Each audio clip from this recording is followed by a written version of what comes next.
Death Star, man. Nobody calls Han Solo a bitch. Bring him on. I prefer a straight fight to all this sneaking around. I don't know where you get your delusions, laser brain.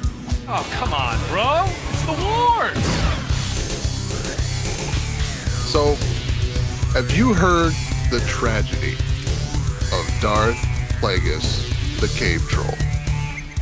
This is the Wars and More. I'm Joe, and of course with me is my good buddy Doug. Hey Doug, how you doing this week? Doing pretty good, Joe. How you doing? I'm doing all right. And we got a special guest. Hunter is back to join us again. It's been a while, buddy.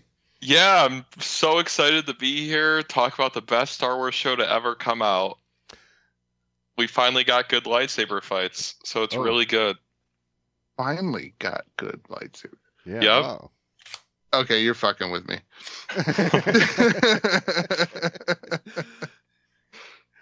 I mean, I guess we're going there early, but it's been a theme, like explicit tags. We're just throwing them out now. Yep. Yeah, I just bring it out. I've been doing it on my own just fine. Yeah, you've been doing that pretty good. It's this show, man. This show will do that, yes. It makes you so passionate that you just can't hold back. You know, if they didn't have to tell me how good it was before it came out, I probably would be a little more lenient. But they had to beat me with this and tell me that this was going to be the best lightsaber fights I've seen in Star Wars, and this is the best this, and this is the best that. Oh my God. Did you know about the what they call it for this week? It was like a groundbreaking revelation or whatever. I'm like, oh right. I got done watching the episode and I'm like, I saw that coming a mile away. Like, what groundbreaking thing happened here? The only thing, and I'm gonna go right there, right off the gate, that kind of took me by surprise is apparently we have Darth Plagueis in a cave. So That's what everybody thinks. I think that it made me excited. That was probably, I think episode 5 was the only other time in the show I felt excited. When all the Jedi started dying, I like that. Oh, you like that? Yeah, but no, I liked it because, I don't know. Sure, they could change him, but to EU fans, it's like, he exists. They can't make it someone else. And I liked it. I didn't really mind how he looked. I thought it was cool. I thought he was all dark and mysterious. In my mind, the Plagueis that we see in all of like art on like books and stuff is the Plagueis that like hides himself, like with Sith sorcery, kind of like how Palpatine did. So I feel like he should be kind of like decrepit and disgusting because he's doing so much dark side shit. So I thought it was cool. Right, but he's got to make it to Palpatine. Right. Yeah, he's 850 years old, or as old as they want him to be. I don't know. It was a shadowy cave. It was. I like that part of the episode at least. I mean, granted, we don't know for sure that it's Darth Plagueis. That would be really funny if they somehow get a season 2 and they make that not Darth Plagueis. Like, actually, it's this other guy who actually created Anakin. I mean, I'm going to be honest right here. That's the only thing. That right there, that dude in the cave, that's the only thing that I'm like, okay, I kind of want a season 2. Yeah, say what you will about the show, but if you take that out of it, I could give a shit. Right. If they cancel this show right now. Exactly. See, I don't know, because I feel like this episode did a lot of damage control, because now it's like it set season 2 up to be what we originally wanted the show to be, which is a Sith teaching their apprentice. The problem here is that they could have done that in 3 episodes. I mean, I'm with you. But it's almost like they did damage control, where it's like, okay, we need to somehow get a season 2, so let's actually almost give them what they want. But we need to get the season 2 to actually show it. Because the actual ending of them like looking out and like, oh, it's an actual Sith and apprentice, I'm just thinking in my head, oh my God, this is Darth Bane and Zana. Like, this is what I wanted to see on screen. I know it's not them and they're different, but still, like, that relationship kind of is what I wanted to see. No, see, that thing you're asking for, that's the kind of thing that us ridiculous Star Wars fans that can't let go of the past, that's the kind of stuff we want to see. We want to see Darth Bane and his oh wait, let me point it out, female apprentice. Because we don't like female characters. Right. Favorite character is Ahsoka. I know, but like this is like, you see the fan reaction to this show, and then you see how Disney's trying to explain it away. It's like, no, you're making shit. Like it just sucks. It's not about the characters at all. The story sucks. You could have all of these characters, every single one of them, and tell a good tale, and I'll be invested. Yes. But one, you made me watch the same shitty episode twice from two different angles. Right.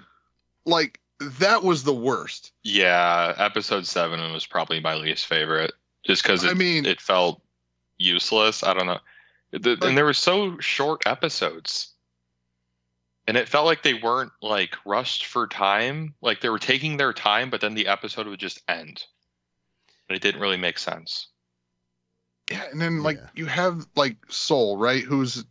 Seems to be this interesting Jedi character. Like, I found him interesting early on. His ability to kind of see into the mind of his opponent. Like, his fighting was fantastic. Like, he had a lot going for him, but it seemed like he kind of made a little bit of an oops early. That was apparent. We didn't need this episode to say, oh, he screwed up. No, we kind of saw that, okay? Now, the crazy thing is, he didn't. Like, we got to see what happened. It was like, oh no, this is Saul's biggest, like, blunder. This is what shaped his entire future. Mother Anastasia, is that the name? Mother Anastasia, I think? Yeah, I think so. Was, like, absorbing May into this dark, like, shadowy smoke mist. Yeah. Like, he was trying to stop her from eating the kid, because that's what it looked like. Right. And he stabbed Smoke, and somehow it killed her. I don't think he knew what was going to happen. He was just trying to protect the girls.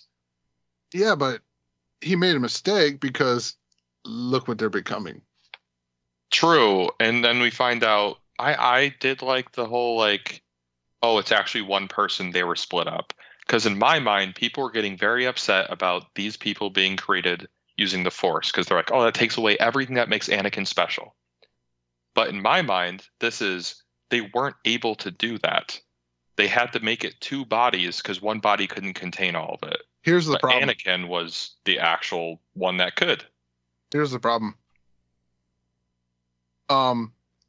Those of us who have stuck around a while and got these great stories and the good stories of the expanded universe, this does take away from the story of Anakin. Because Anakin was the first successful attempt for Plagueis to create life. Yes. Plagueis had a lot of experiments going, not all of them successful. And Anakin, So my thing is, I don't think this is a success. They tried to make someone, and it splintered them into 2 bodies, so their entire personalities are off because they have like half of a personality, and they're completely stunted, so they still act like children. They almost feel like clones that are like deteriorating. And I feel like that explains why they snap at each other like, oh, I love you, I hate you, I'm gonna kill you. Because it almost seems like they're like abominations, if that makes sense. I feel like they are failed experiments. Okay.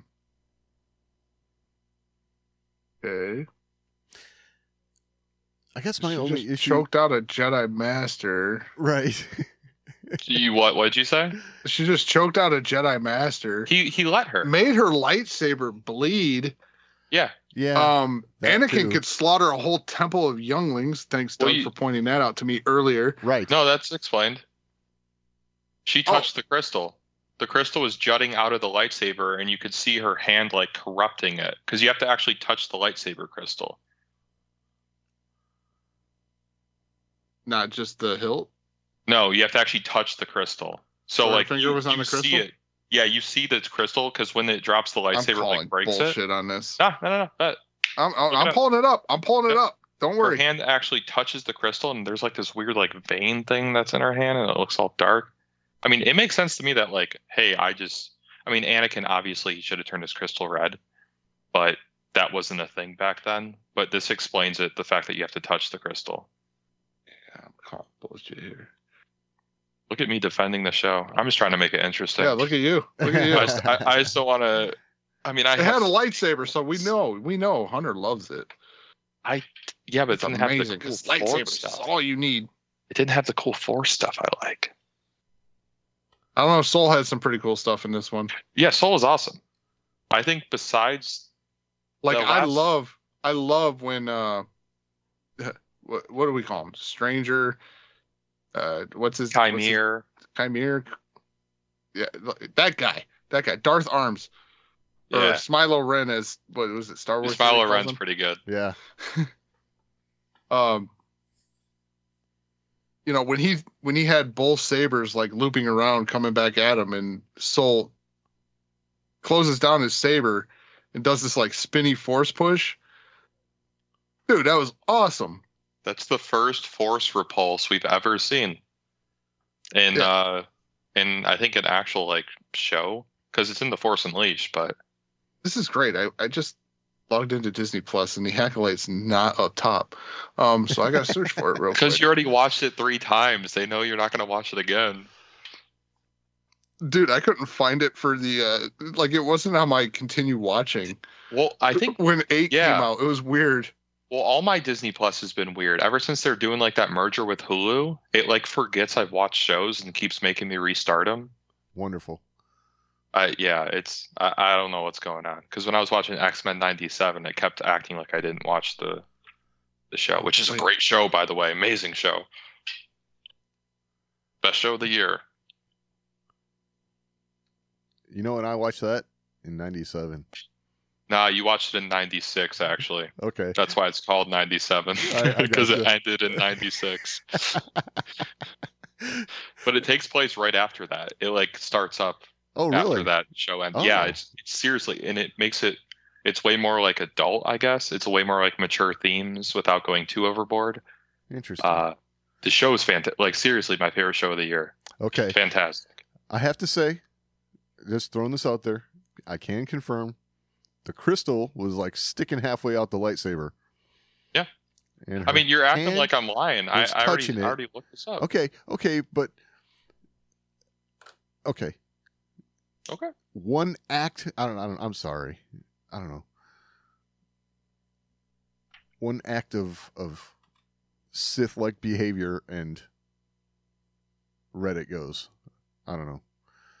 I think it's because she was touching the crystal, and she just, like I said, I think they're abominations. I think they're Wait, emotions. how the hell is that lightsaber working? That's kind of what I was going to ask. See, that question, Joe, that's a good question. Yeah. Yeah, I don't have an answer for that. You would think that beam would be like spewing out the side of the hilt too, right? It was a little weird how it was like it didn't turn red like right away. It was like a back and forth for a second. And it kind of had that, Kylo Ren, little bit of like The unstable look to it. I'll give Yeah. it that. But yeah, it's literally a hole in the side of it right above the like. Right. Wait a second. Why is the crystal above the emitter? I'm not looking Why is at the it right crystal now, at is the it? front of the saber There is that above too. the emitter? Right. This is It's High Republic. They're high as fuck, is what they are. Yes. We are playing around with Star Wars physics here, I guess. Because Physics in Star Wars, there's No, sound no, in no. space, guys. What are Star you talking Wars about? physics. It's different than real physics. Yes, but the lightsabers have an emitter on the end. The crystal is buried deep inside. Yes. The crystal is out the top of the lightsaber. What is going on here? Still works. Oh, we're going to get some new lightsaber schematics real soon. Oh, yeah. Okay, so since I was positive, I get to say one negative. The lightsabers look like replica lightsabers, right?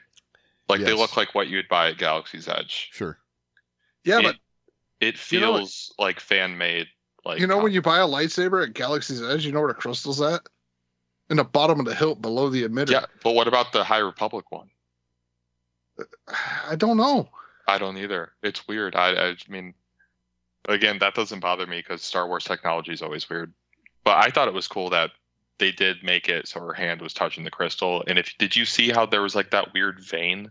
So what's Thanks. below the emitter then? A lithium-ion battery? Like what? What's going on here? Space for peanuts. They have like a little container to store some peanuts in there. So if you go up against a Sith that has a peanut allergy, you can get them out and throw them at them. Oh, excellent. Sorry, that spoiled season 2. Oh, I'm sorry, guys.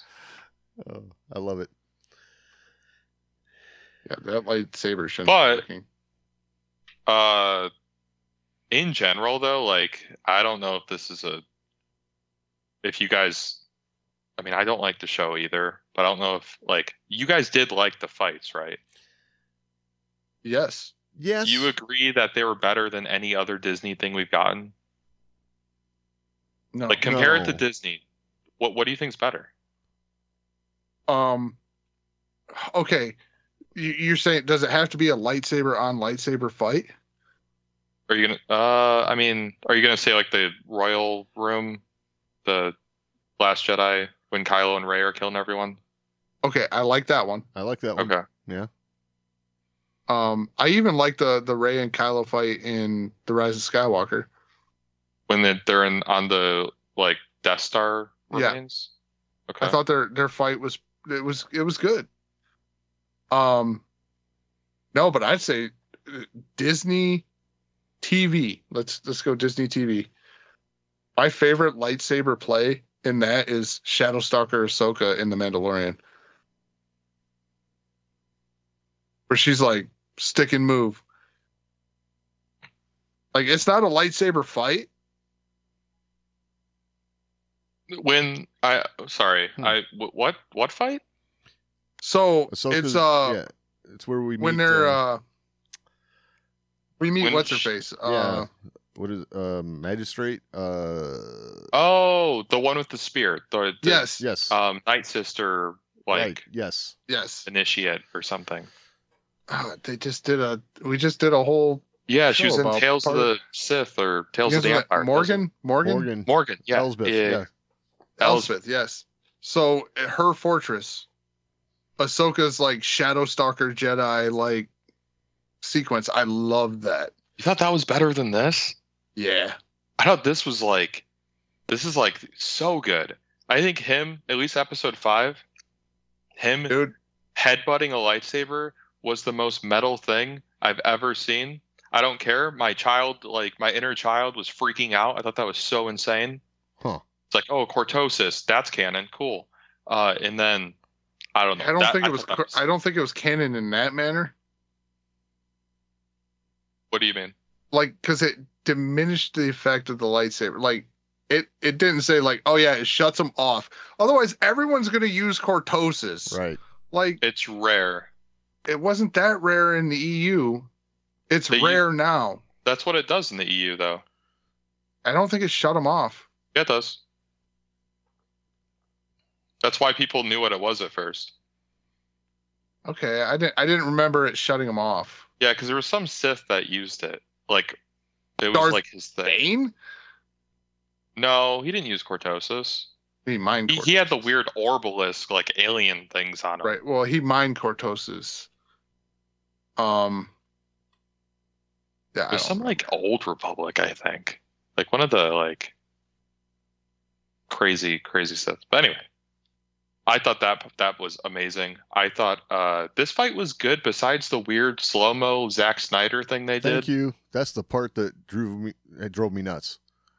Yeah. It's like if you'd have sped that up into real time, it'd have been better. Yeah. That move. But right before that, they did a little callback to Revenge of the Sith, which I liked. The hallway thing. Oh Did you yeah. pick that up? Yeah. That was cool. that it looked just like it, and I was like, damn. Say what you will, but the stranger can fight. Like, I thought that was sick. If that is no. him. Sure. No argument. Like, I thought it was way better than Ahsoka. Like, Ahsoka seems so slow. Can I talk about their little callbacks a little bit? Because they kind of drove me nuts in this show, right? Just the one-liners, right? The "I'll see you in hell, I'll see Jedi." you in hell. Yes. Come on, stop. The strike him down. Your training to be complete. It's like, you're not the Emperor. Stop it. Well, that's a Sith thing. That makes sense. But there's more. Yeah, I'm just... The one that got me was the like, oh, someday a Jedi will lose control. Right.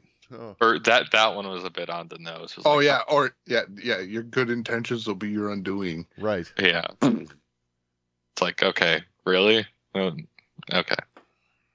And the particular scene I'm talking about with Ahsoka is when she had him like this, and it looked like she like pulled him apart. It was like completely dark, and like she lights him up and like pulls him apart. Oh yeah, that was one of the most badass scenes in all of Star Wars. For sure. Because she does that in Rebels, but it looks way better in live action. Oh, dude, it looks so good in live action. Yes. Yeah, I don't know. I thought the fights were like top notch, but every time it stopped fighting, I was like rolling my eyes. I don't disagree, but every fight had something where I was like, because episode 5, the one you really liked, where he's killing all the Jedi, like he like floats down in the background. I loved that. You did? Yeah, like, I thought it was like Vader floating down on the TIE fighter and Rebels. I was just like, I straight up hit him with the most corny Star Wars line ever. Yep. I was like, oh, they fly now? Right. Vader was on a TIE fighter. That's What about Count Dooku? He could float down. Not like that. Not like that. Yeah, he did. This looked like that dude like flew in. Yeah. Right. He's levitating his helmet. And it's on really tight. I don't know. I thought that was cool. I thought it was very like mysterious and creepy. And then I just loved like the one thing about the show. I guess I didn't really care about the characters, but they weren't scared to kill them off. No, like, and I really loved. This is gonna sound bad, but I really love when he 3-hole punched Jackie. Yeah, he shanked her. That was like the best. And I liked when he snapped that dude's neck. I was like, holy shit, that's like the darkest thing we've seen in Star Wars. Yeah, but I mean, like, it was like, that was 2 characters that when they died, I'm like, yes! Well, to me, why it was am I like, rooting for the bad guy? Yeah. Oh, to me, yeah, that's right, because, wow, those were the 2 most arrogant characters I've ever seen in Star Wars. Yeah. That is true. They were like the typical, like the stereotypical bad Jedi. You say stereotypical, but, you know, we're supposed to believe that the prequel Jedi, like you said, that's at the point in time where they were at their worst. These Jedi that we're looking at here with this show, they're 10 times worse. Yeah. I mean, my thing is this should be the height of their power. And until the final episode where we saw Soul actually fight, I was like, these Jedi are weak. They're like pathetic. Like, how are they getting slaughtered like this if this is the height of Jedi's their power? Well, I'll say this, though. I think I like his first fight with May better. First fight with May. The strangers? No, Souls. That's in the street? In the street, just outside the shop. Oh, yeah. All the martial arts and stuff to that, I really like that scene. Okay. I just loved seeing him just kill them all. In my head, I'm going to keep saying Darth Bane because he's my favorite. It reminded me of the end of the second book where he's fighting like 7 Jedi masters at the same time. Because we've never really seen that besides like the Old Republic cinematics, right? And it was cool seeing that on screen. So let me ask you this question, Hunter, because this is how this was touted. Is there a lightsaber battle in this show that rivals or goes beyond Phantom Menace. It's really weird because like people say that's the best fight ever, and I think Revenge of the Sith is way above it. You're not going to get any argument from either of us. So honestly, better than Phantom Menace. Don't even say it. It's close. No, I don't know. I don't think it's close. I think it's close. I think seeing Chimera fight that many people at the same time was close. He's not as acrobatic, but just seeing like how creative it was. I don't. With the exception of Jackie and Soul, it wasn't a fight. It was a massacre. I loved it. It was a massacre, Right. and it's. I mean, to me, it was on the same level of Palpatine fighting, what, four Jedi that come to arrest him.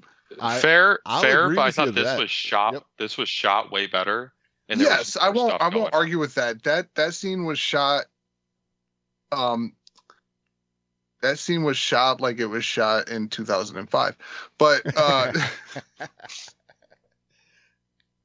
like if they would have had the camera technology that they have now, that scene looks a lot better. I almost don't agree. I feel like they lost something because why can't they do it? We're so far ahead and they just can't recreate something that good. I feel like we lost some kind of technology. It's just regressing until this, and then it's finally like, okay, this is starting to get there. You want to know why? You want to know why like these don't match that? Because the passion of a Obi-Wan versus Anakin fight isn't there. The buildup isn't there. They're not doing that. They're introducing characters and then they're throwing them in these fight sequences and trying to make it as impactful as that fight. Exactly. No, there were 3 movies that built this story up. And then you had a post story with these 2 characters. Debatably, the drama's there was there. 6. Because we saw the 3 first, and then it was like, wow, what's going to happen? Like, right, but Obi-Wan and Vader was only the first one. So episode 4, you had that final confrontation between Obi-Wan and Vader. Yep. But then you had 1, 2, and 3 to build up that Anakin and Obi-Wan relationship, and essentially the first fight between Obi-Wan and Darth Vader.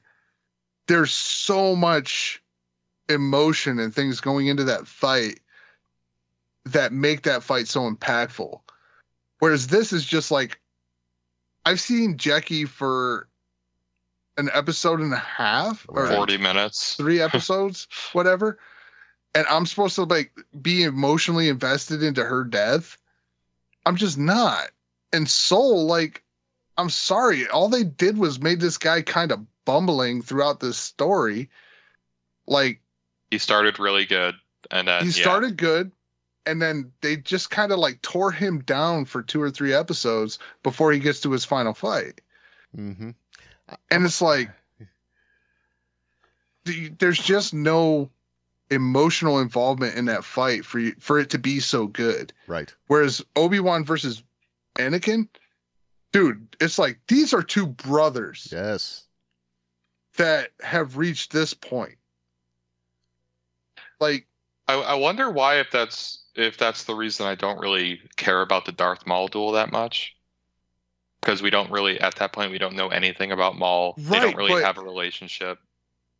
But people still love it because it looks cool and the music's good. But they had a 2-hour movie, right, where they introduced Darth Maul early on. Yeah, but we didn't really care about him. Right. But they introduced that word that was already in the Star Wars lexicon and already kind of a rumor that this is what these people are. They threw that word Sith in there. Yes. And that got everybody immediately involved. And it's like, oh, they've been extinct for millennia. How is this possible? Like, like this is leading up to the Emperor's plan. So like it got you invested because they used that magic word Sith. That is a word all Star Wars fans knew, but they never mentioned it in any of the first 3 films.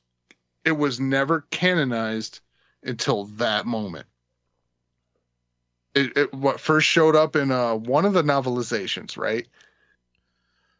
Yeah, it was in the Thrawn trilogy, wasn't it? No. What?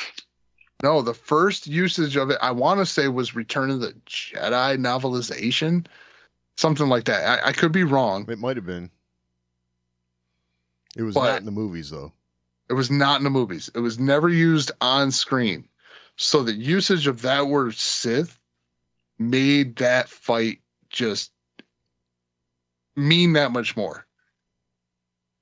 It gave you some connection to it that built the emotion for that fight. And that's part of what I have a little bit of a problem with the show, right? Because we have all of that buildup you're talking about, Joe. This is a Sith. They're talking about, Qui-Gon encountered a Sith on Tatooine. We haven't seen a Sith in a millennia. This is a big deal for the Jedi. Yet, about 80 years ago, Yeah, there was but one. forget about. I almost forgot about that guy 90 or 80 years ago. Like, what was Right, his name? Exactly. Yeah. And then not only that, but when he introduced himself, you might call me Sith.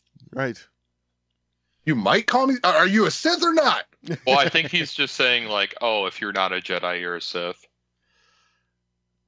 That's what it felt like, because he's like, I'm just trying to do my own thing. I'm not trying to wipe you guys all out. I just don't want you guys to find me and try to kill me.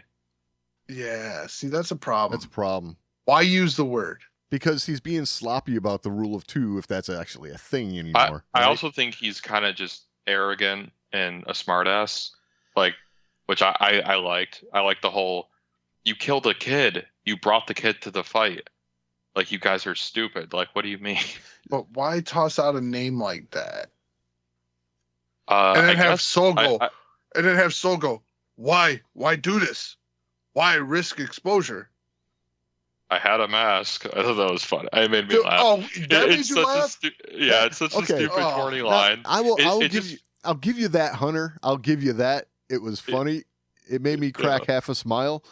But if this character is going to even just say that he's a Sith, in my mind, if he's going to encounter a Jedi, that Jedi cannot walk away. I'm going to tell Well, you he didn't this. really plan on them walking away. I'm going to tell you this. When he said, I wore a mask, I'm surprised you guys didn't hear my eyes roll from where you were. I thought Like- it was like, he's so unserious about it.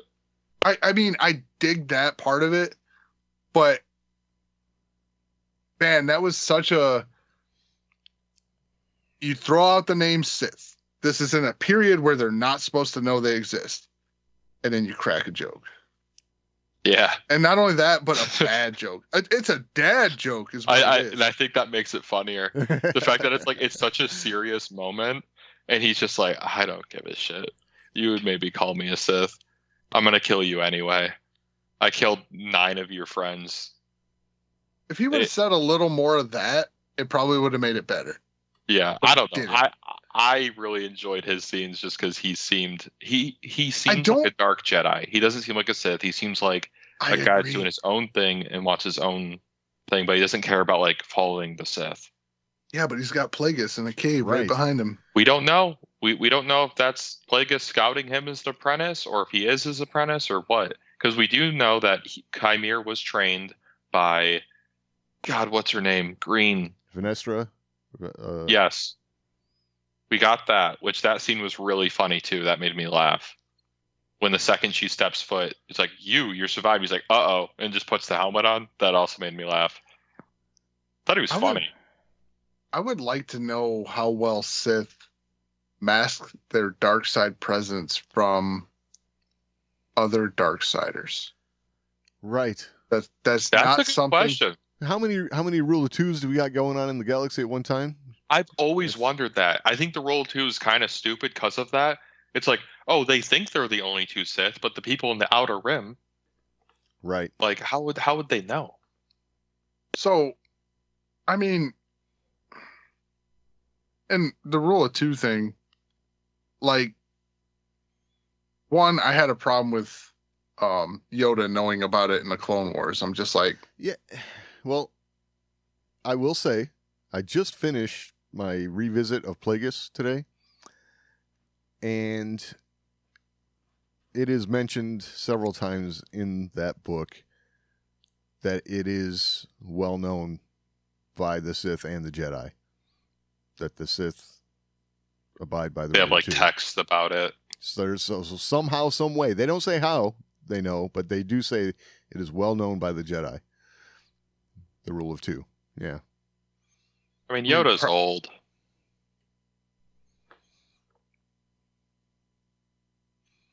So, I mean, I guess it could have been kind of established from the interactions with Bane and Then Yoda during that weird Bane's- like Bane's flashback. apprentice, Zana Zana. We just said that earlier. favorite. Oh, it's fantastic. The whole Bane trilogy is just so good. They could just make a movie and just I be honestly, successful. I almost at this point I almost just don't want them to touch anything. Well, no, because they'll change it. That's the problem. They'll change Yeah. it. that is the problem. Like, they could just make a movie and be successful. Like, they could have just made the Thrawn could make trilogy a and been reboot. successful. But no, they I mean- got to mess with it.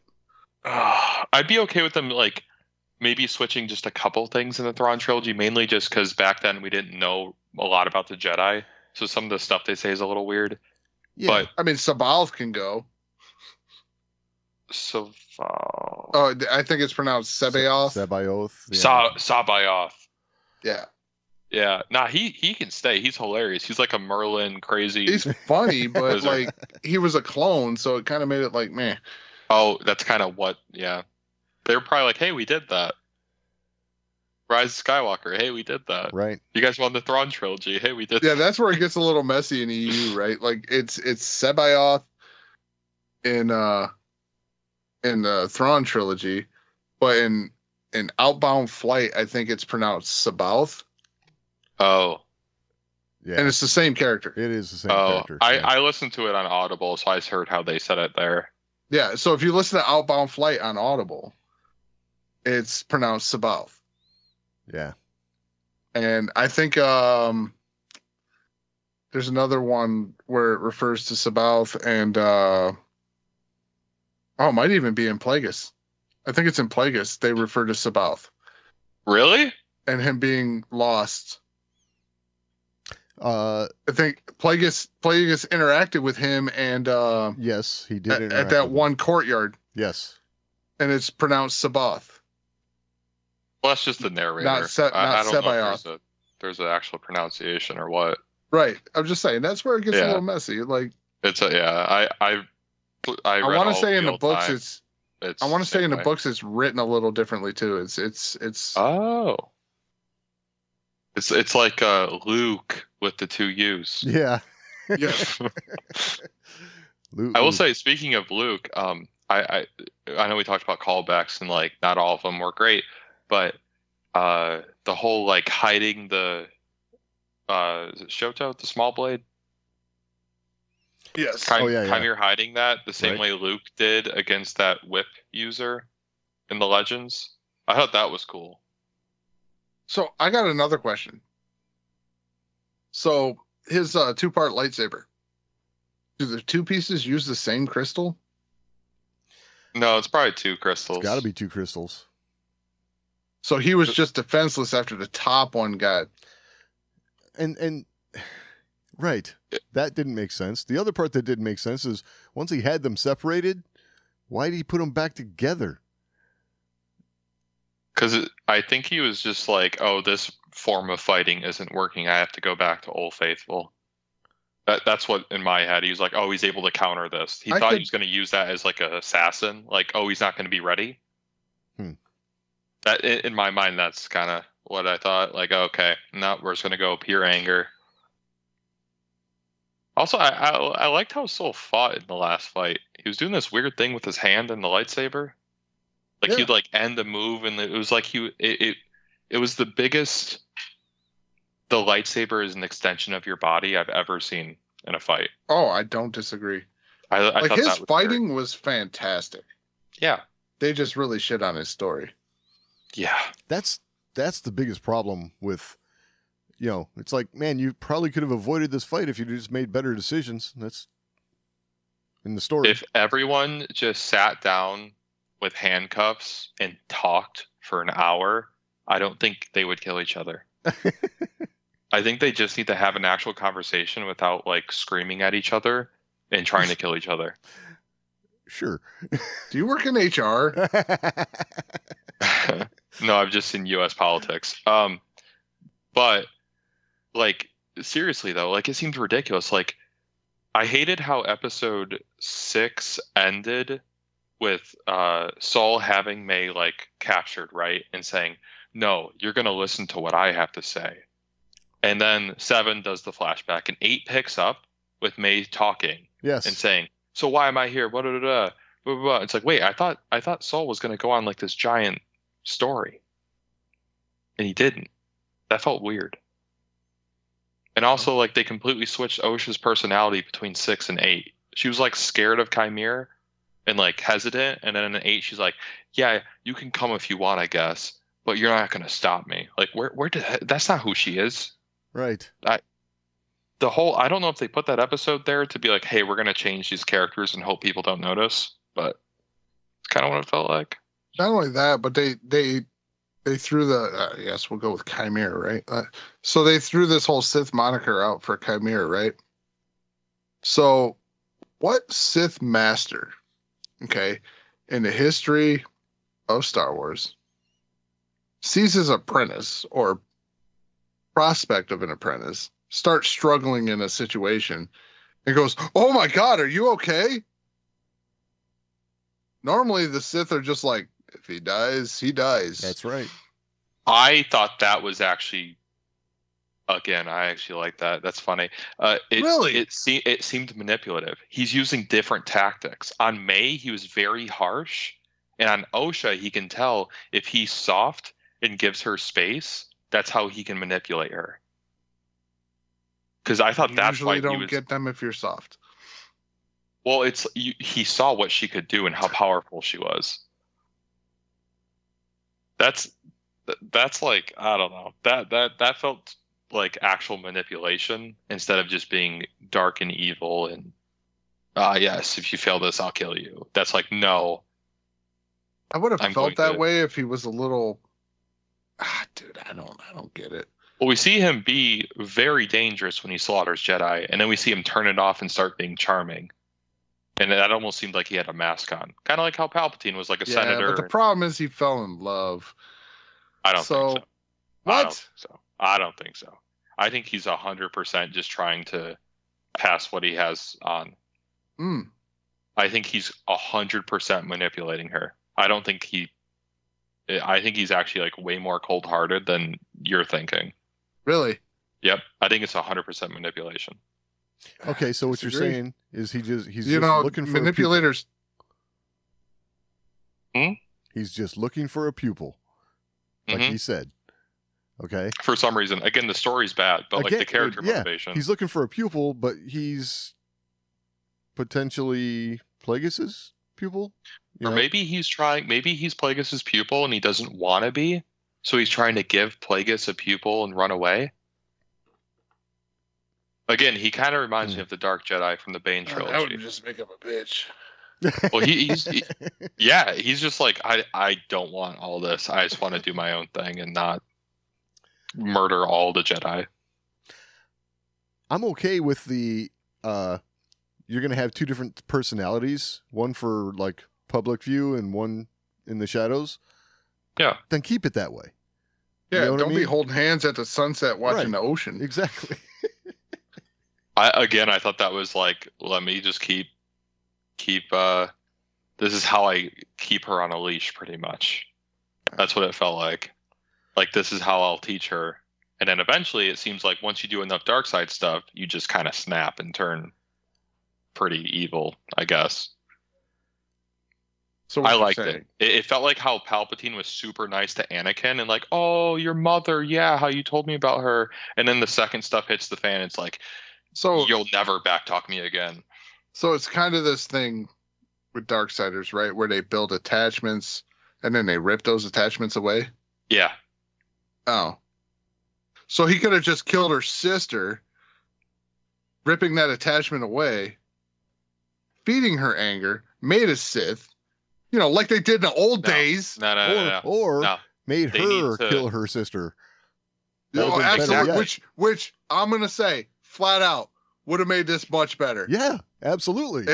I was waiting for it when she hugged May in that last episode under that tree. When Yep. she hugged May, I was waiting for her to just ignite that saber and run her through. I feel like that wouldn't have made sense at that point. I thought they were gonna fuse into one. I thought they were gonna like all shadowy mist together and become like something else. All of this talk That would have been cool too. You're not twins, you are one person. Yeah. It would have made more sense for her to say, okay, now we're one person, kind of thing. It's Which I gotta say, this episode was the one person thing, and it just goes to Amanda Stenberg, who, talking about prior episodes, I sang her praise in the acting, right? right. Clueless Amanda Stenberg, not good. Yeah. The what? I have a sister? Yeah. That was horrible. Yeah. That was Yeah. awful. I'm sorry. Like Yeah, all the good acting you've done, and you put that out. I think that was another super weak plot point. Oh yeah, I can just wipe her memory. Yeah, I can just do that. Yeah. I don't know why I didn't. On do the that to person all I of want to you. kill because she totally went back on her bargain. Yeah, but she saved her, All the and dark they're side. constantly back and forth, and they're emotionally no. stunted. Here's the problem. They want so bad to tell a story where you feel for the bad guy. That's part of this for sure. They want so bad to make the bad guys look good. Yeah, Chimera is the only one I care about. I'm the whole sorry. story. I spent 15 hours rooting for Darth Plagueis. I'm just saying. Right. And he was a bad guy the whole fucking time. Yep. I did the same thing with this guy. You may know him. Grand Admiral Thrawn. I did these 3 books. He was a bad guy the whole He's not a time. bad hot take. He's a good guy. What? Galaxy would be a better place with him in charge. He's a good guy. Wow. He has my Wow. vote. Wow. I would enlist in the military if he was the leader. Wow. He had a kill first, ask questions later kind of attitude. But yeah, okay, I guess I see it. I'd give my life. He's the best. But they were able to tell a story about a bad guy, get me rooting for the bad guy. And he was a bad guy the whole time. They didn't have to pull this like manipulative crap to make him seem like, oh, he's just misunderstood. No, he was a bad guy. Exactly. I was watching his story and like from his point of view, it seemed all right. But deep down, I knew it was still bad the whole time. I think this is just more of like a modern thing. Like you have to make every villain gray. Agreed. You can't have evil Palpatine, Gremlin. You have to be like, oh, you know what? This guy makes sense why he's a villain. He's had a horrible life or something horrible happened to him. Yes. I 100% agree with you, Hunter. And I think it doesn't work. Sometimes the evil is just evil.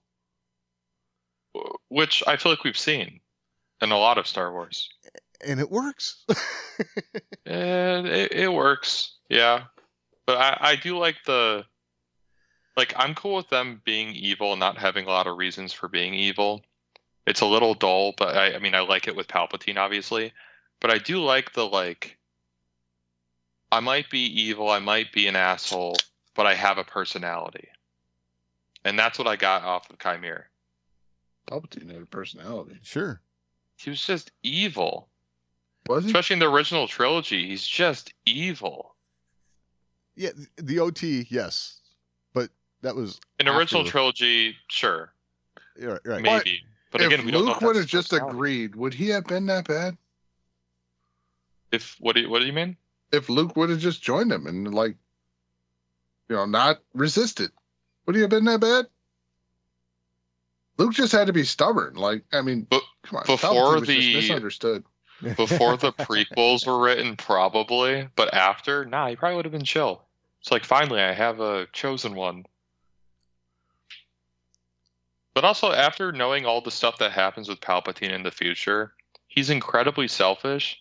So I'm honestly not sure what would have happened if Anakin didn't get turned into Darth Vader, or like get absolutely destroyed on Mustafar. Like, I feel like he still would have betrayed him because he's so incredibly selfish. He's like, the Sith will end with me. I'm all the Sith. The Rule 2 ends with me. So I'm curious what would have actually happened.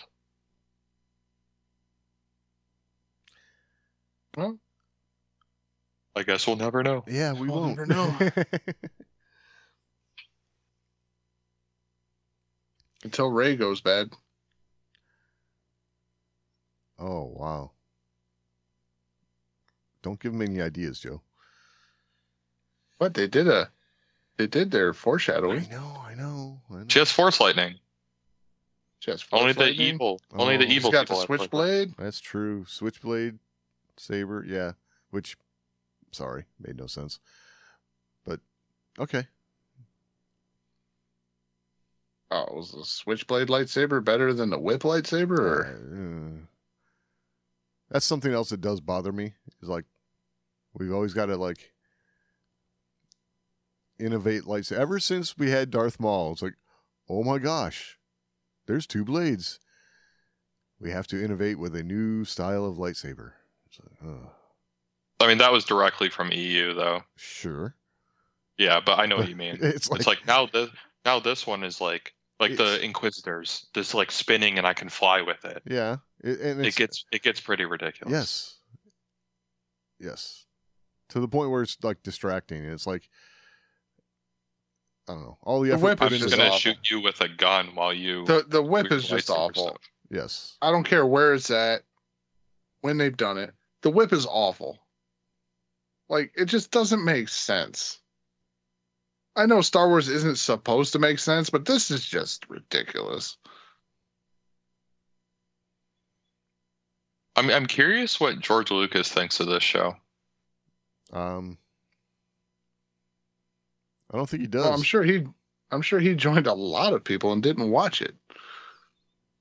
Well, I'm just saying, like, because I know George Lucas always said, like, Star Wars in the end is for kids, right? Right. This This not was not. feel like it was for kids. I can Which- tell. Oh, go ahead. Which I at first I thought was going to be really cool, and then they just didn't go as far as I wish they would.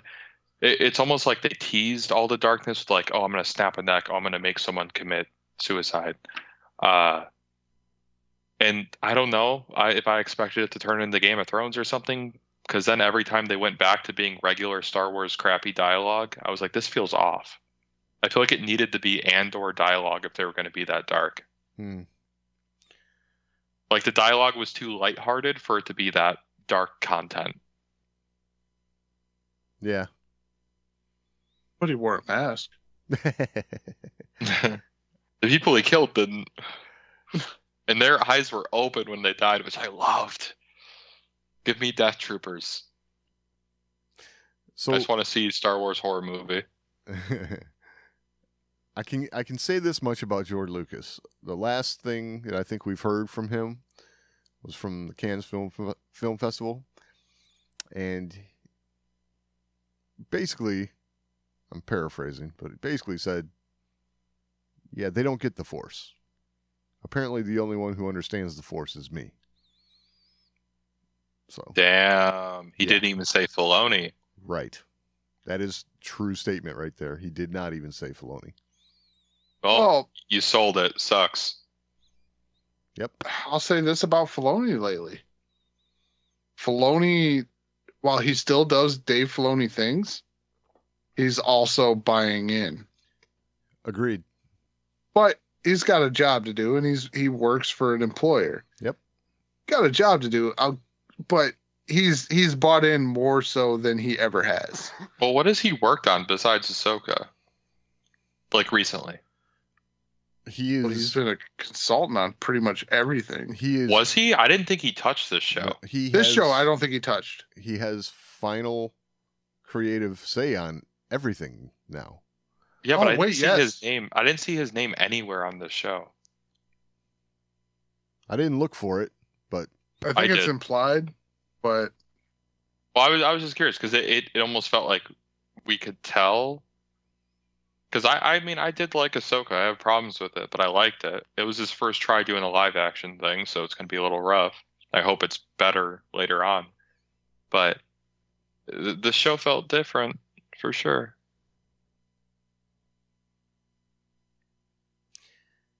yeah. Well, to anyone that enjoyed the show, I'm happy they got it. I don't know who you are, but hey, Well, Star Wars is for I everyone. think I have to agree with that statement. I don't necessarily know what the appeal is. Okay, I don't either, but yeah. but that's- different things appeal to different people. So Yeah. great. I think it strays from what Star Wars was originally intended to be, but okay. well, I don't know what it was originally intended to be. It's changed so much over time. I don't know what the original thing was, I guess. Was it like redemption? It was the hero's journey originally, Okay, and then they did that. phase 2 was how do you end up with the ultimate evil, right? It was almost like the tragedy, Right. like a Yeah. Shakespearean tragedy, It's right? the tragedy of Anakin Skywalker, absolutely. Yeah. so- Darth Plagueis living in a van down by the river. Right. I mean, George Lucas painted with big, broad brushstrokes like that. You know what I mean? That's some of this newer stuff is just trying to get too, I don't know, too granular, I guess, with what individuals are thinking Star Wars is supposed to be. And it's like, I think there's a big misconception now with creators in Star Wars, and like George Lucas's, he wrote things with an open-endedness that kind of, it told a story, but it left it open for the imagination. And I think the new creatives are taking that too seriously, and they're trying to misdirect you all along the way. So there's constant like, oh, you think it's this, you think it's not that, it's this. Oh, wait, we were wrong, it's this. yeah, Oh, but wait, there's more. you can't do that every episode. Right. And this show did that every single episode. Like, oh, you thought you knew what was happening? No, we didn't. We had no fucking clue from the first episode. We were lost. Exactly. Because You didn't have to misdirect us. We were fucking clueless. it's like, we understand. You think you're smarter than us. Okay, we get it. Right. I think I like the look on your face right now. You're like, I'm thinking, I'm processing, I'm doing my best May impression. No, I think a thing that's also changed, and it's something I like in all my fantasy and sci-fi books, but it feels a little off in Star Wars, is the Force is getting more and more of a like actual magic system. If that makes sense. yeah. Like if you Okay. have the Force, you can do this ability, this ability, this spell, this spell, this spell. If you're leveled up to this certain point, you can do this spell. It's getting more and more of that, and less. We don't really. If they were what- writing like this for my Star Wars D&D book, that would be okay. But this is for the TV show. Oh, I know. And I'm not saying just the show. I'm just saying, like in general, recently, it's getting more and more of that instead of like a spiritual thing. Which, in all my other stuff, I really love. So I like want to like it, but it doesn't work with the Force. I was gonna say, Like the more mechanical they get, the more like it doesn't feel like the Force, at least from the movies. so I'll agree with you, and I have to say I've always liked the quote unquote spiritual aspect of the Force, especially with the Jedi. You know, they call it a religion from the very first time we heard about it, all the way through, you know, and it even in this show, it was called a religion, and I think it needs to feel that way if you're an outsider. You know what I mean? I like the mysterious aspect to it. Right. I know the prequels kind of started that, though, like it being like we're going to use it for battle and war. And I think from there it kind of went crazy. But I like the way they've rewritten Yadi Mundy's line for the rest of us, which is like, the High Republic, back when the Jedi had their, it was the high times for the Jedi. What do you mean? The Jedi have sucked for a millennia. Amen. I mean, that's what I've been saying. That's essentially where we're at. Right. I've been saying the Jedi are cops. Dude, but like reading the High Republic, watching this show, and they're talking about the High Republic, and this is the high times for the Republic and the Jedi, and like this is when the galaxy was at peace. Dude, there has not been a single bit of peace. It's Star Wars. And right, and it makes sense. It makes sense. It's Star Wars. It's in the name.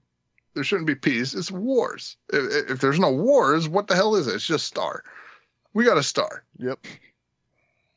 So that makes sense. But like they're selling it as this is the High Republic. This is when it was all good. They had their shit together. And I haven't seen that. In fact, it seems worse. It seems worse than the prequel Jedi, which doesn't make sense at all. No. I'm curious because you read some High Republic stuff. Are they better in that, or are you saying they're also this bad? They're also this bad? They're this bad. No. So maybe it's just propaganda. Maybe it's like, oh, in the High Republic, things used to be really good, but actually they weren't. They were never good. Maybe it's like that. Like to the public, the Jedi seemed amazing and at the height of their power back then, but really, it's always been like this. I mean, the public were blaming the Jedi for a massacre on no, I don't think that the public was like, oh yeah, the Jedi are so great. No, I don't know. I don't understand it then. Because it really doesn't make sense. All right, let me ask this question. So the very end of this, the very last scene we get, is Vanessa gonna walk in, talk to Yoda, say, hey, we got to talk. So. Oh, here we go. Now we get to where Hunter actually hated the series because he loved it to this point, from what I've heard. But okay, from what I've heard, Hunter loved this series. Then they put Yoda in there, and he's like, "It's bullshit." Right? They just had to show that stupid green frog. Just had to show it. So, are we? Because I put a lot of thought into this. I got to be honest with you, right? It's like. Are we taking, like, every time Yoda contorts his face a little bit when Mace says something to him about something, are we going to take that to mean, oh, Yoda knew about all this the whole time? I mean, are we going to go down that road? I'm a little, Maybe. If they have a season 2, I'm a little afraid of this, Maybe the writers are in Hunter's camp over there, and Yoda's the problem for all of this shit. Right. I saw this really funny tweet on the X about that scene. The X. And it was a picture, and it said, when one lying green bitch is going to go talk to another lying green bitch. Wow. And I thought it was really funny because it's like, oh yeah, they're gonna cover it up. They're gonna absolutely cover it up. You know what? I'll give you that. Like, I will not argue the fact that Yoda's a little lying bastard. Like, Yeah. Right. Yeah, I'm with you there. And I think Vanessa's done nothing but lie. Right. Yeah, completely. She actually like officially covered it up. We got to see it. Absolutely. What I think she's going to talk to him about, though, is the fact that Chimera is alive. I don't think that means, oh, he's a Sith Lord. I think it means he didn't die in whatever horrible thing happened in the past, because she thought he was dead. I love your optimism, Hunter. What, when she whipped him? That's where he got his scars on his back, right? Yeah, who knows what the hell happened? That sounds interesting. Let's see that. Oh, it's the Jedi whip. That's that lightsaber whip. So does that mean she was like ordered to kill him? I mean, so I don't know. This is the Jedi, right? And yes, the Jedi Order is a bureaucracy, right? I get it, but are they what, evil in disguise now? I mean, Yeah, I get what you apparently. mean. They're getting a little too not gray, just dark. Yes, they're arrogant. They are, they report to the Senate and this and that, and they work for the. Okay, fine. But man, we're starting to tread a little. Going too far off the deep Yeah, end. I yeah. agree with you. I mean, I'm not a Jedi lover, right? But I still agree with you. Like my favorite Jedi are like Ahsoka, who says I'm not a Jedi, but Right. I think she is, because what she does is what a true Jedi should be. And then Qui-Gon. I was just gonna say, because Ahsoka's like a Qui-Gon style Jedi. Yeah, and Yeah. it's like it's what you should be. You should just be spiritual. You shouldn't be pressing your religion on other people. Like the whole. I almost feel like if the Jedi had like a rule of one situation where it's like, hey, you're going to go on your own journey, that would be better than saying like, yeah, we're going to teach you, but you have to be 3 years old. If you're 4 years old, we can't teach you Right. because you're going to go evil and we're going to kill you. Like the fact that it's such strict rules for that, and like, oh yeah, you have to pass this, you have to do this, you have to do this exact thing, or we're just going to abandon you. That seems like it's just not set up right. And the more we see Yoda just kind of be chill about this stuff, the worse he gets. But yeah, I don't know what your original question was. I kept interrupting you about, because you said Yoda and I got triggered. Well, I mean, I think we kind of hit it. I just my fear for season 2, if it happens, is that now Yoda, like I said, every time he contorts his face when Mace Windu says, hey, what about this going on? Or we can't sense this in the Force. And Yoda contorts his face and is like, oh, that's because I know that there's like Sith stuff going on. And, you know what I mean? Yeah, I mean, had to this me, information that I'm not telling anybody. To me, Yoda was never really into politics. I feel like Mace was. Right. It almost seemed like Yoda just kind of retreated and let Mace run it, in the prequels at least. That's why I think that she's just going to say Chimera lived, not that, oh, a Sith Lord killed them. Because I don't think she actually knows that. She just knows that someone maybe fell, but that doesn't make them a Sith. I feel like Jedi have to be fallen all the time. There were 20. I loved the line, oh God, was it in this or did I see it somewhere? Where someone was talking about the Jedi and it was like, you guys try so hard to hide your emotional attachments.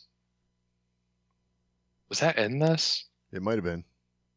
It was something about that, and I love that line because, like, literally, if they stopped doing that and it was more of a let's process our emotional attachments, I don't think people would fall.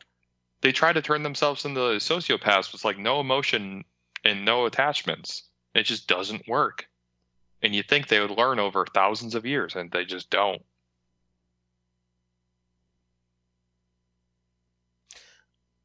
I don't know. Jedi make me so mad. The Jedi make me so mad. I don't know that it doesn't work though. Has it ever worked? Like I said, of Jedi that have fallen, there were 20. 20 fallen Jedi. In that we know of? Is that on the list or what? Count Dooku was number 20. Then Anakin was 21? Wow. Anakin was something completely different. Was Ventress ever a Jedi, or was she just instant No, Sith? No. Ventress was raised by a Jedi, but she was never a Jedi. Correct. Okay.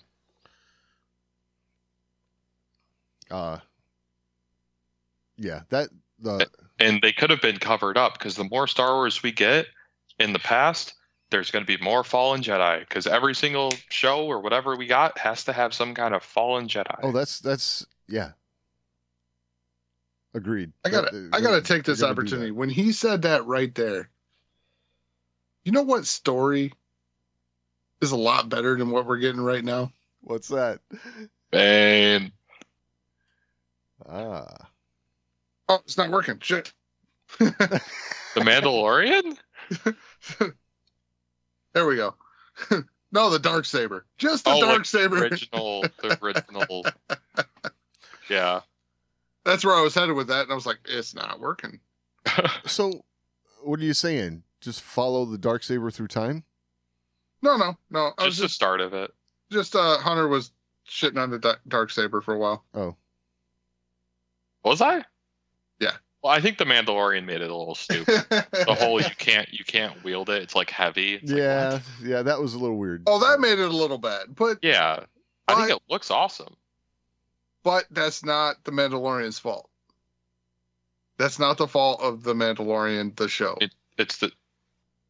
Did they say when Kanan was training Sabine? Oh, Rebels. Rebels. Okay. Because I'm like Clone Wars. I feel like people were wielding it like nothing. My bad. Like Maul was like, screw it, I'd kill everyone. No, it was Rebels. Rebels started that, so it's Dave's fault. But it was a little more subtle because Sabine was like, "Hey, this thing's like actually got weight to it," you know. And whereas, but he was it like, did get what? heavier. It did get heavier the more she fought it, though. I mean, I like the idea of it's almost like a cursed lightsaber. right? Like that's kind of cool. That's interesting. I like that. It's just seeing them be so clunky with it in the live action. I thought it was weird. My thing, Like it just looked weird. is that right there. This, my thought of, hey, follow the Darksaber through time. You know, see its origin and see whose hands it went through. It's more of an original idea than what we've been getting lately. You know what I'm saying? No, all I'm saying is I want the original Mandalorian Jedi. That's what I want. I want a movie on the original Mandalorian Jedi. Who's that? Tar Vizsla? It's something Vizsla. Yeah, I think it's Tar Vizsla.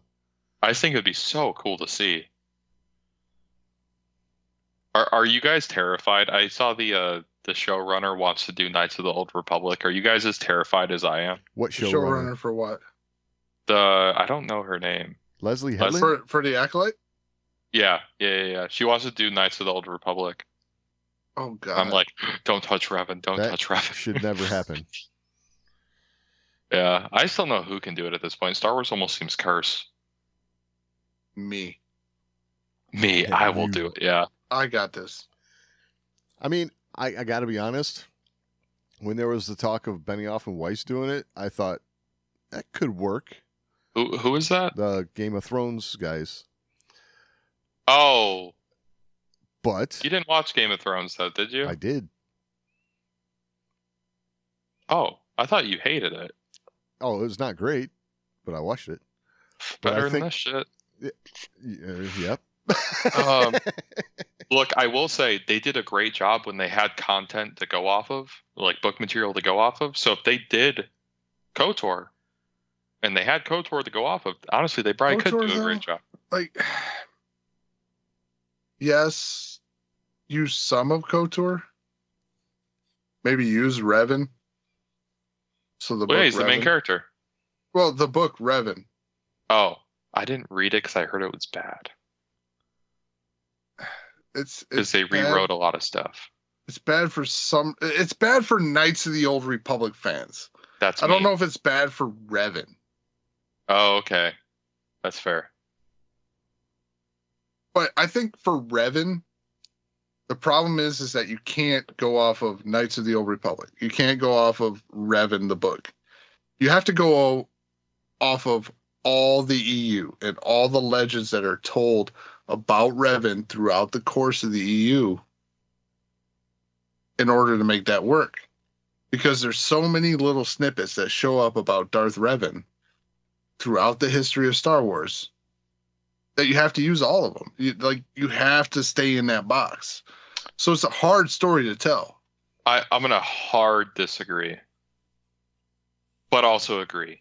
I think I think they could start with KOTOR, like the story of the first game, very well, because it would be the audience's first intro to the Old Republic universe, and the main character of that universe would have amnesia. But here's the thing: the story for KOTOR, like I know people love it, and I love the game, but the story's not very meaty. It's just not very meaty. Oh, not a lot of meat to it. Yeah, the second one's better, but yes. I think the first one would be a better intro to the Old Republic. Just the fact that like the main character has amnesia, it's kind of like we're finding out the universe at the same time. Right. I like that idea. You don't get a ton more than like you got Revan and you got Malak and you got this going on. Bastila, the Jedi Council, Terrace getting destroyed by Malak. You're running away. You don't know what's going on. It's like a mystery. They could play around with it a lot, I think. Right. They can play around a lot, but you kind of got a box at this point. You get the best droid ever. Like, it made sense when you were making your own headcanon out of these little things you were doing in KOTOR. Yeah. Like, everybody has a different opinion on how that all went down because of that game. Yeah, based on what you do, which I think is so cool. It's so cool. It's cool, but you can't do that in a fucking movie. Well, there's a canon version of it, and they'd probably say, "Oh, he turns to the light," and blah, blah, blah. I just think it'd be so cool. And if the Game of Thrones writers did it, they have enough of a, I guess, chart to follow that they could make it work. Did you play the Old Republic, the MMO? I didn't play the Revan DLC, if you're saying that. I played the normal campaign, and then I played the first DLC. Okay. So you didn't find out Revan was still alive? I tried to like that game so much. Honestly, it's rough. I should just look up this like cinematic storyline. Oh, I mean, it was just fantastic. I might do that next time we get there and talk. We'll do like an Old Republic thing, and I'll be read up on my stuff. I mean, that's a really fun rabbit hole, though. Switch off to the Old Republic. Let's get out of the High Republic. I mean, it's a stupid idea. Right? Let's Old Republic. Well, they made it's this recurring theme they're doing in new Star Wars. It's like, hey, it's just like the old Star Wars, but better, because the Jedi were better at this time. It's the High Republic. You know, the Republic was better. It's the High Republic. It's just like the old stuff, but better. And then you get there and it's like, wow. You know, for being better, they sure get themselves in a lot worse situation. Yeah, like I'm trying to see if we go to the Old Republic and this is supposed to be better, I'm trying to see some like grim, dark Star Wars. Some like Jedi like just slaughtering people and saying it was the Sith and using that as propaganda and like to gain power. Like I'm trying to see some evil stuff. If this is supposed to be better. You want to talk about how inept the Jedi were in the prequels? Like, you had this guy who was fooling everybody. He's literally created a war where he's the leader on both sides. And he can mask his presence from the Jedi, and he can do all this stuff. Like, that doesn't seem like the Jedi are so incompetent.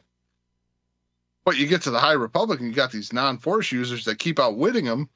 Right. It's like, ooh. Like, at least Palpatine could, like, mask himself in the Force. Like, these guys are just like, duck and move. Like, we're going to show up over here. And then we leave. And then we're going over here. I don't get how this makes the Jedi better. Yeah, I don't either. And the whole time you got you got different Jedi who are flirting with the dark side like the whole time. The It's like, entire time. they didn't have that in the prequels. And is this even considered High Republic? Because I thought High Republic was 200 years before, and this is only 80. No, it's still considered a High Republic.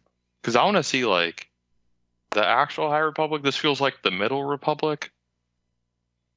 It's definitely the mid Republic. Yeah, the mid for sure, for sure.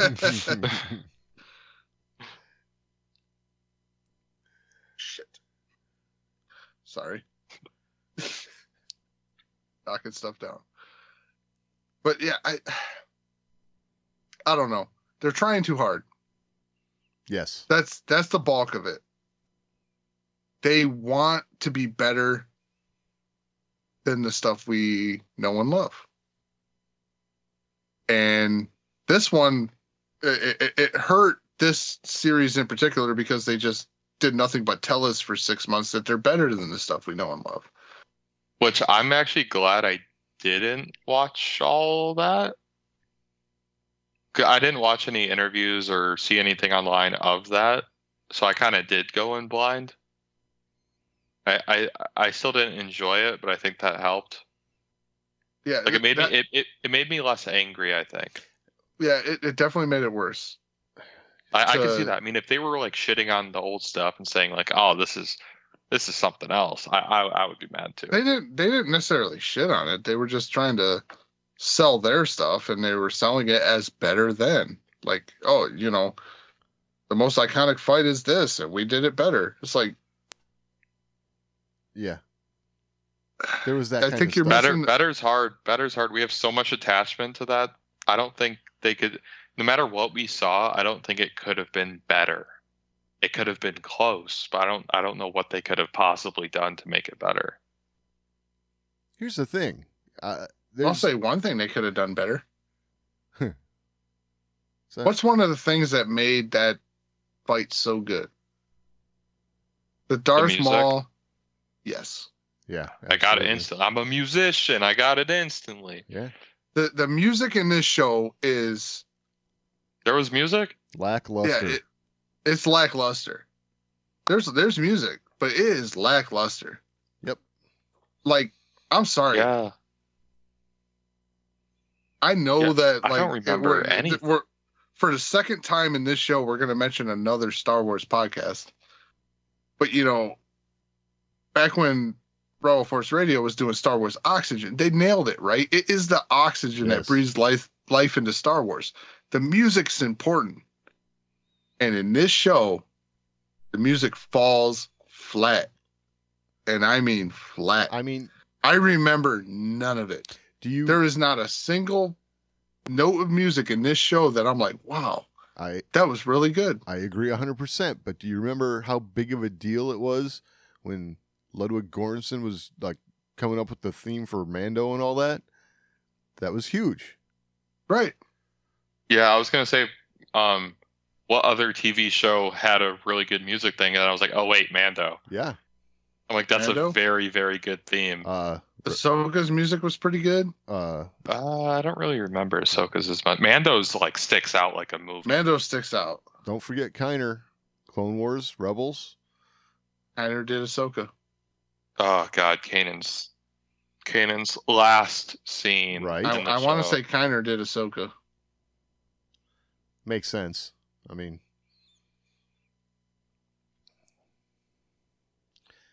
so yeah, have to agree 100% on that.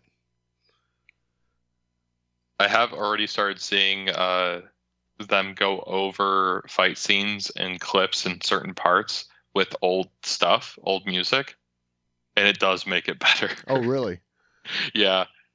I've started seeing them put like an Imperial theme or like Vader's theme, whatever. They put it over clips. Nice. Yeah, Kevin Kiner did Ahsoka. Yeah, that makes 100% sense. Oh, you know what we haven't complained about yet? What'd you guys think of the Chimera casually healing thing? You remember that? Is that just a thing now? I thought that was a light side thing. Isn't that how force abilities work? Like it just happens Once once. it happens and then once, everyone has it. Oh yeah, yes. Which is kind of what I was saying earlier about the whole, like, it's becoming more of a magic system than a spiritual power. Right. Which, again, I love in all my other stuff. I have to say, the one place that I was kind of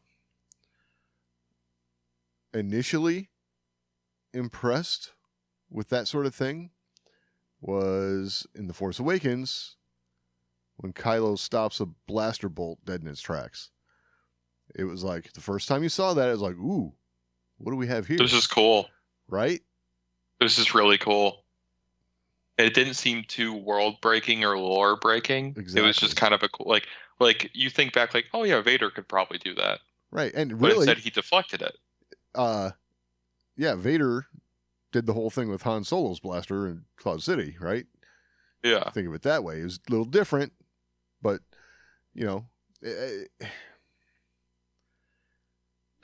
I will say this about the Acolyte.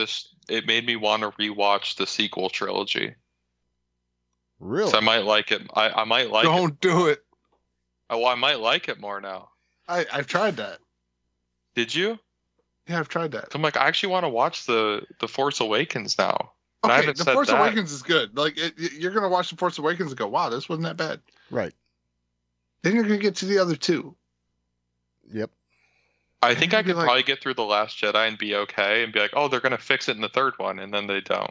Yeah, I was gonna say, yeah. You know what? You don't get that illusion anymore. Yeah. You had that illusion before. Yeah. Now you know. They don't. They don't. I mean, really? And I hate to say that. I really, really hate to say this, but you could just end it with The Last Jedi and call it a day. Yeah, and just make fan fiction the Because ending. the left turn they took with The Last Jedi just, it's like, okay, that's just the direction we went, and that's it. But besides I mean, it was the end of the destroying- Skywalker saga. Right. Yeah, besides destroying my, like, child view of Luke as a hero, Right. which I get, that's a thing. People explore that a lot in different media. Besides that, I really did like the movie. Like, visually, it was beautiful. The music was great, blah, blah, blah. There's no doubt. And then that's why I hate the third one so much, because I just thought it was nothing. It was like all spectacle, and they got rid of any kind of interesting story or anything. The fans ruined it, though. Yeah, I know. And We're I'm going more- to say it with the quotation marks. Fans ruined it. Right? Because they had a track that they set out. And even Ryan Johnson kind of set that track. Whereas, okay, he set the notion of this like love story between Kylo and Rey, but he also broke it up in his movie. yeah, same movie. It stopped. Yeah, Yep. All they had to do for the third movie is make Kylo Ren the big bad. He's the bad guy. And it works. But no, we got to make him fall in love with Rey. We got to bring in a bad guy. Let's get Palpatine again. Let's get Muppet Palpatine. That's how we're going to fix this. No, that was dumb. Dumb. how many directors did that movie go through? Was it 3?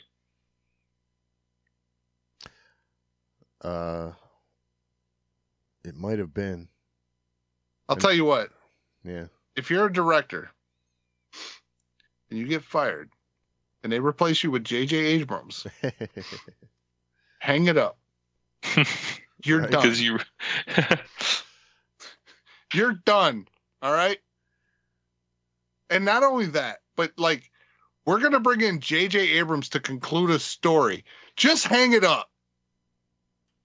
All right. This guy cannot finish anything. You guys want to hear my my third movie? What I would have done? Watch Lost. Say watch Lost Yeah. Yeah. and then stop before the end. No. You got to watch the end because you got to get the full scope of this shit. Oh god. My third movie would be Last Jedi happens. We're all sad. The galaxy's screwed. It's the weakest it's ever been.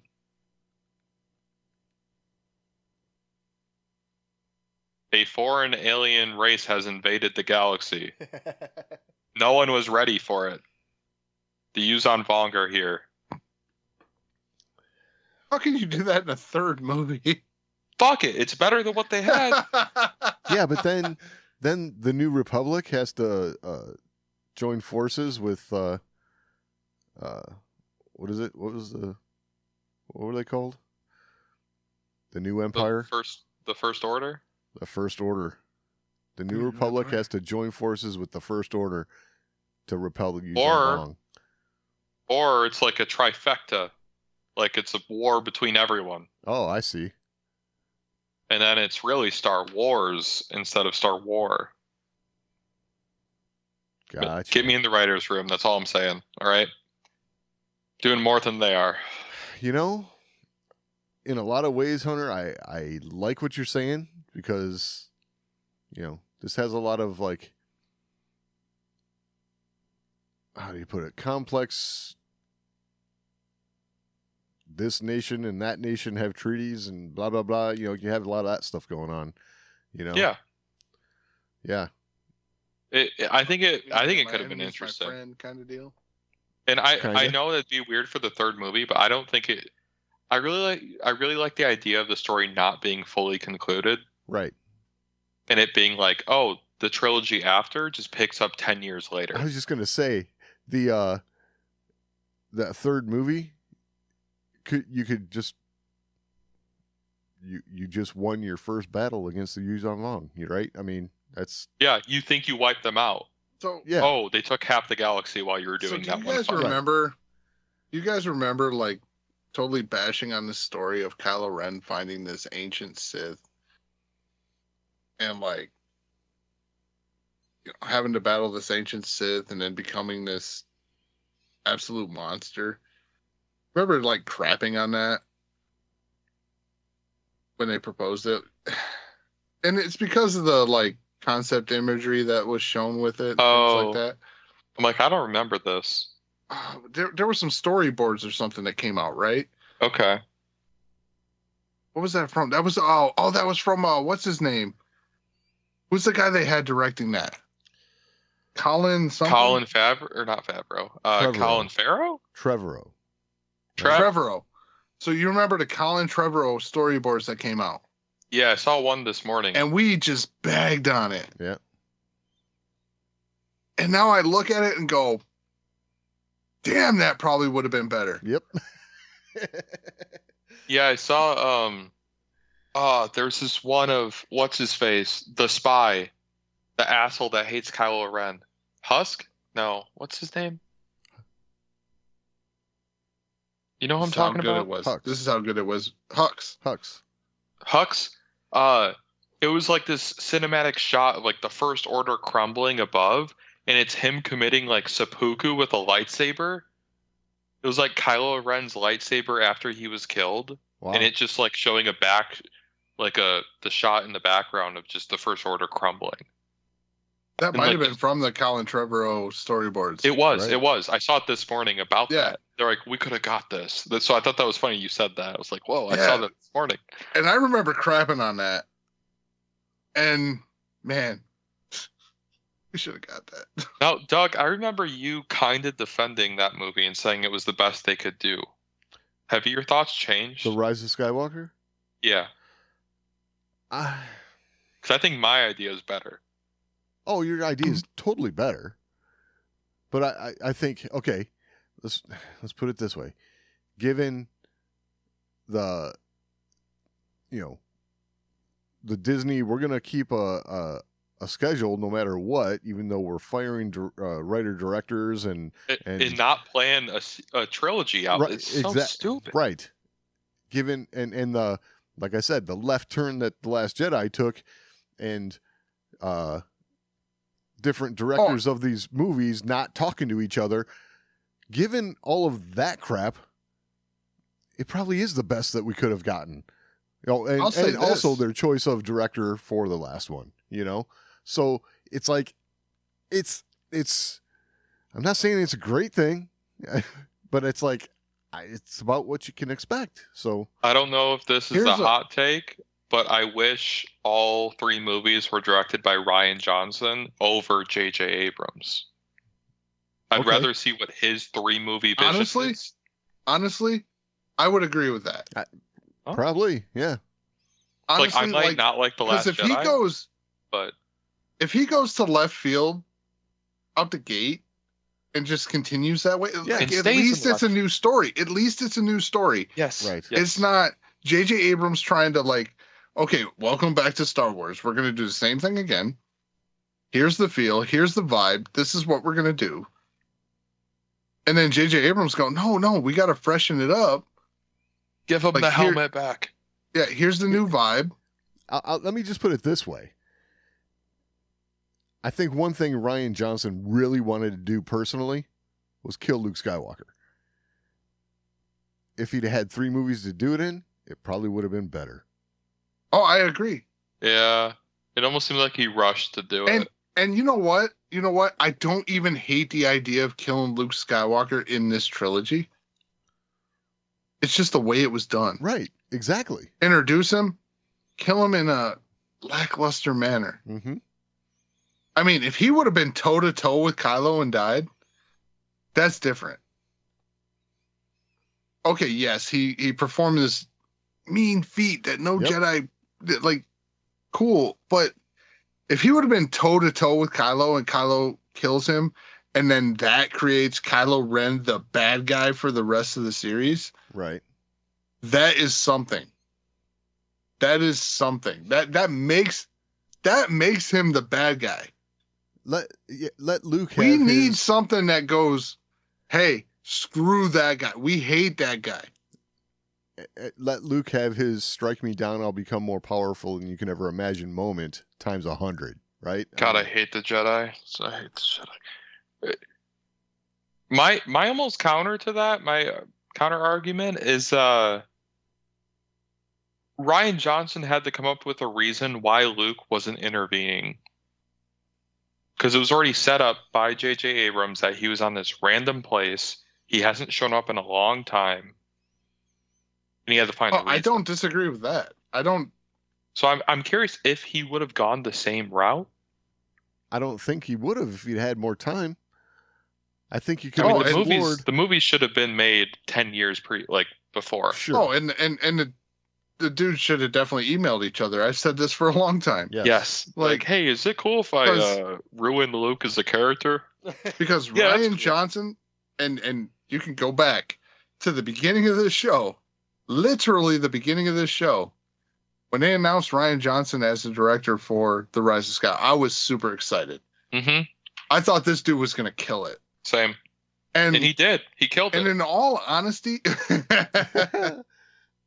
In all honesty, visually, cinematography, all these things, Rian Johnson did really well.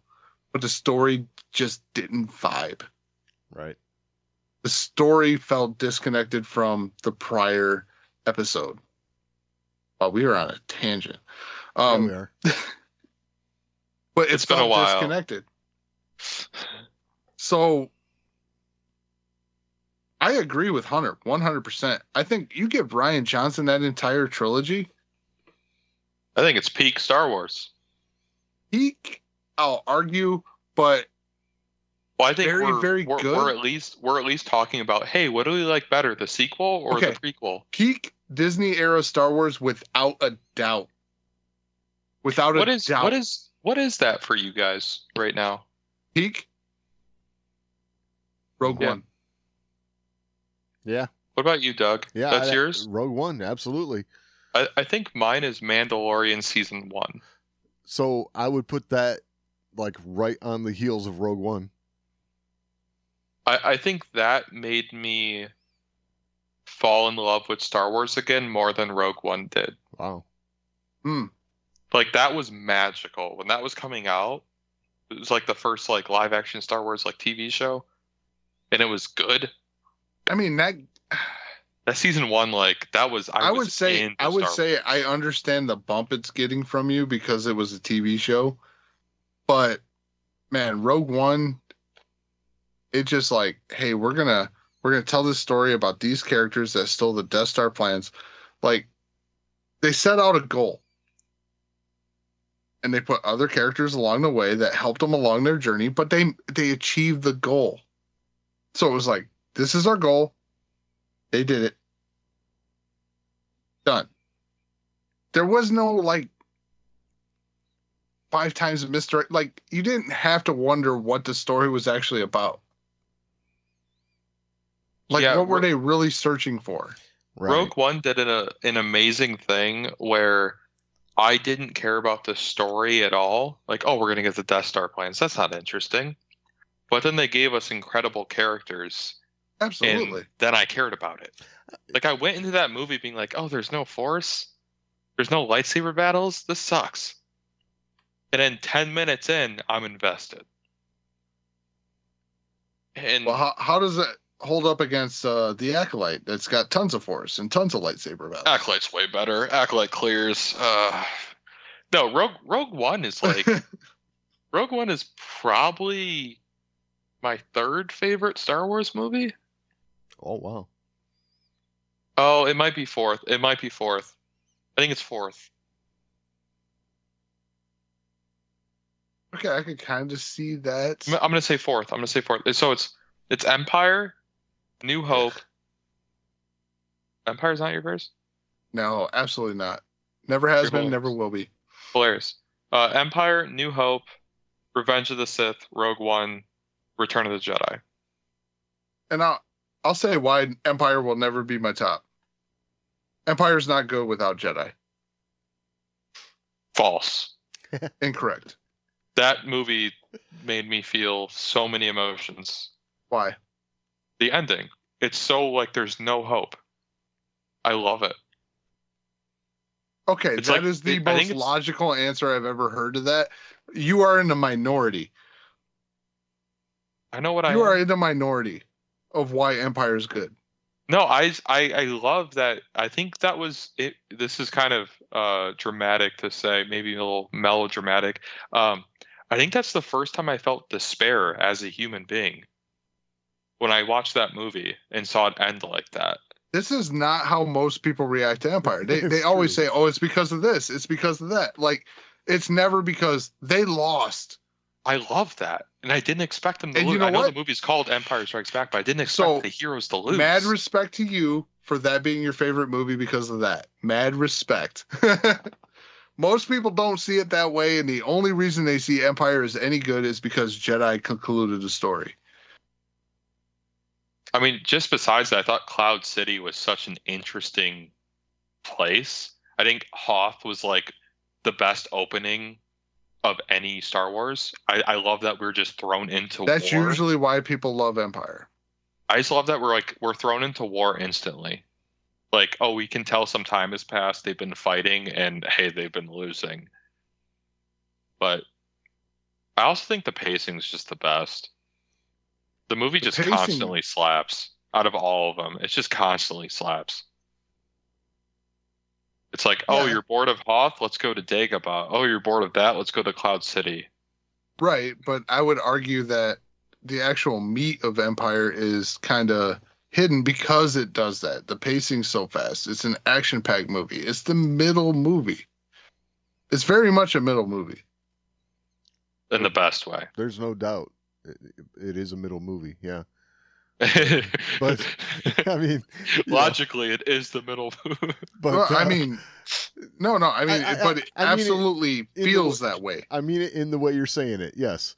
But it's in the best way possible, for sure. Yes. Like A New Hope doesn't feel like a first movie. No, that's A New Hope feels story. like a complete movie. Yep. A complete which again story. Which is why I like it so much, because you're just thrown into it.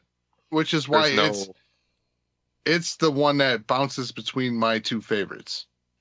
So is it Revenge of the Sith and New Hope for you? Yes. Okay. Revenge of the Sith is mostly at my number one. Okay. That's. But I'm a prequel generation guy. I am too. Well, see, I am, but Kinda. I watched the original trilogy so much that I might be an OT person. I think Doug might have corrupted me enough to be an OT person. Sorry. No, it's not Sorry corruption. about that. It's not corruption at all because like I fluctuate, right? Like it if you ask me at one moment, I'm gonna say Revenge of the Sith. Ask me at another minute, I'm gonna say A New Hope. Like it's my vibe for that day. I love those films with equal, there's equal adoration there. Yeah, no, I get you. Well, say someone's dying, right? And they have like 2.5 hours left. What Star Wars movie do you show them? Wow. What would you watch on your way out? Because my answer is Empire. My answer is New Hope. That's fair. Because they get a beginning, a middle, and an ending. They get a complete story. They don't have to go out wondering what happens next. I think the reason if it's me, because I've seen all these movies before, it's probably Return of the Jedi. That's fair because that's the ending. Yep. I just think for me, New Hope. So as kinda they're dying, they drags can at get the yub end. nub. Hell Nub yeah. nub, yeah, going off as you're dying. You're like, Because you got to show them the original, right? It's got to be yub nub. I mean, it could be Revenge of the Sith or Attack of the Clones if you're morbid. Right. It's like, yeah, you're gonna suffer through this dialogue, and then, yep, we're going to war. Oh yeah. Or it's Empire, or it's Revenge of the Sith, where it's like, yeah, your hero just fell. Heroes aren't real. Grow up, and then you die. Be pretty dark. I think Phantom Menace would be a good one too, though. It's like the start of the journey, Right. and it's the ending has a big celebration. Yeah. I think that movie's actually pretty high for me. It's so underrated. I agree, yeah. It is. Like actually, And like there are days where I'd rather watch that over Return of the Jedi. Wow. like I think we can all agree. Like episode 2 was like, Like it had its moments, It has its moments. It has its moments. but And then it has its moments. it's like, man, I mean, we get the Geonosis Arena, we get that stuff. Like, we get Yoda with a lightsaber for the first We time. get the opening. The opening's sick. With the bounty hunter and the speed chase and all that and the flying in Coruscant. Yeah, but you get some really bad dialogue in We get some really bad dialogue. there. Yeah. But it's Star Wars. You got to expect that, right? Like, but I mean, I say episode 2 is the weakest of the 6, Yeah, I agree. Yeah. but at the same time, it's like it had a lot of good things. Sure. Had its moments. Like even at the weakest, I still enjoy watching it. Yeah. Agreed. Plus, we get that, I mean, the picture of. even when you're. Sorry, go ahead. I was just going to say the picture of Anakin and Padme out in the field, which makes for great memes. I'm just saying. Right. Yes, Oh, it makes does. for great memes. I went to the beach last weekend and I just constantly quoted it. Just constantly. It completely ruined my shoes. The sand was like over 100 degrees. It was horrible. But like I look at it as like, so I grew up in that era, right? Like the prequels was my time. And it's like, okay, yeah, I'm seeing this dude talk about how he hates sand, but I have an absolute crush on Natalie Portman. Yep. Sure. Like, Honestly, I don't think I even listened to what he was saying the first time I watched it. right. And I was young. I was really, when did that movie come out? Like 2003? 2. 2. 2? I was 5 years old and I wasn't listening to Anakin. Right. Just like, man, Natalie's smoking in this scene. I know. It's a completely different thing. But as a kid, I thought she was the same person as Keira Knightley, Pirates of the Caribbean, Elizabeth. Well, that's good because they tried to make you think that. Right. Yeah, because that was the original actress, right? Who they wanted? No, she No, she played was, Sambe, right? Sambe? Yeah, I forget her name, but one of her handmaidens that got blowed up. One of her handmaids was Keira Knightley. Oh, really? Oh, that's so cool. Yeah. That's so cool. Yeah, and they were both together in that scene on Naboo with the Gungans.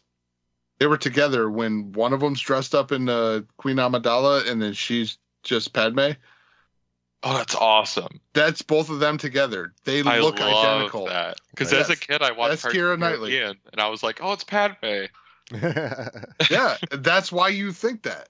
That's why really you good think casting. that is That's really because good casting. those two looked identical when they were done up. I feel very Actually, won validated. Star Wars trivia because of that. That's awesome. Right on. The Keira Knightley question was the one I won it on. How no one else knew that, I don't know. How you can call yourself a Star Wars fan?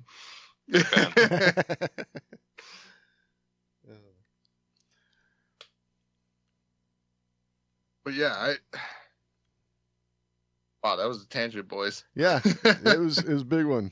Well, I think it showed that we do like Star Wars. Right. We might sound like oldies because we only talk about the original 6, but we do like it, and we talked about Mandalorian as well. So that's new. Mandalorian, Ahsoka. Rogue One, like Rogue One is in this era. Yes, it is. Rogue One is absolutely special. Like it is so good. They came out the gate swinging. Like The Force Awakens, we excused because, like, okay, they're trying to get us all back into the vibe, right? And at the time, like first showing, that movie was magical. Yes. Oh, I've never felt that way in a theater before. and I'll call back to it. Why? Music, man.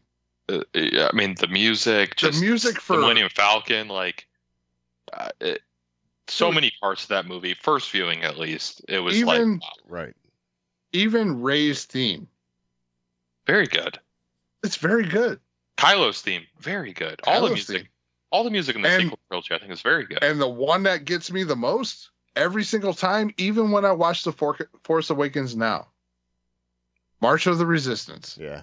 When those X-Wings are screaming over the water with, oh, my God, Yeah, dude, it's great. so good. They play that at Galaxy's Edge while you're going through Yeah. the Rise of the Resistance. It's awesome. Dude. And like the X-Wings literally skimming the water in atmosphere. And it's dun, Right. dun, dun, dun, Yeah, dun. it's so sick. So good. That made the movie for me. I'm gonna watch that movie tomorrow.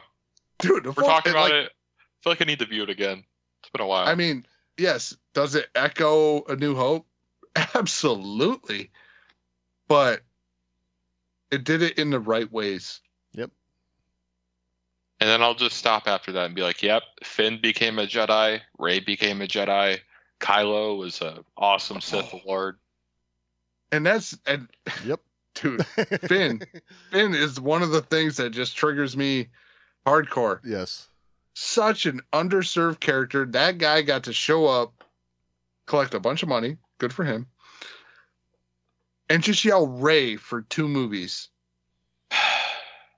Well, for one, No, 2. 2. then does he yell at The Force Last Awakens? Jedi. Last Jedi and Rise Last of Jedi, he's Skywalker. on a different planet with Rose. Yeah, but at the end, he yells Rey a bunch. Oh. It's so stupid. It's so weird because I liked him in The Force Awakens because he seemed like a nobody that was trying his best. Like, I love that he lost the fight against the random stormtrooper. Like, him having a lightsaber didn't make him special. And then The Last Jedi, he was just kind of an asshole. And then The Rise of Skywalker, he didn't do anything. Well, the poor guy got put on all the promotional material with that lightsaber Right. Yeah. and just Man, did they shit on him? They really wanted to get us with that Rey having the Force. Right. Which I will say, their use of the binary sunset for when Rey took that lightsaber. So when she caught the lightsaber in that Kylo Ren fight in The Force Awakens. Mhm. Yeah. Dude. Powerful. Still the Powerful. best scene of Star Wars. Still the best scene they've ever done. What's that? The original binary sunset. Still the best Yeah. scene they've ever done. I think that's literally the reason I like Star Wars Yeah. to this day. Like that made me obsessed. It made you obsessed with the music in Star Wars. Well, music and scenery. I was mean, gonna the say- cinematography, like just all of it. The It whole was good. idea of we've all been journey Luke ahead. looking off into the sunset, Craving What's- adventure. what's ahead for me? Yeah, exactly. No, I gotta Well, hold back tears every time I see that. I do. It's seriously, it feels like that's what grabbed me. I love it. I love it. Well, I think we've about covered everything, right? Yeah. Covered all of Star Wars. All of Star Wars in 2 hours. Look at that. So, well, if you have anything to add, you can always email us, show@thewarsandmore.com. That's the best way to get a hold of us. We're also on social media, at The Wars and More on X, facebook.com/TheWarsandMore. And not for much longer, you can find all that and all the ways to find the show at thewarsandmore.com. Any final thoughts this week, Doug? No, we've covered it all. We've covered it all. Hunter, final thought? Play Star Wars Unlimited. It's very good. Okay. It is very good. So, we'll talk soon.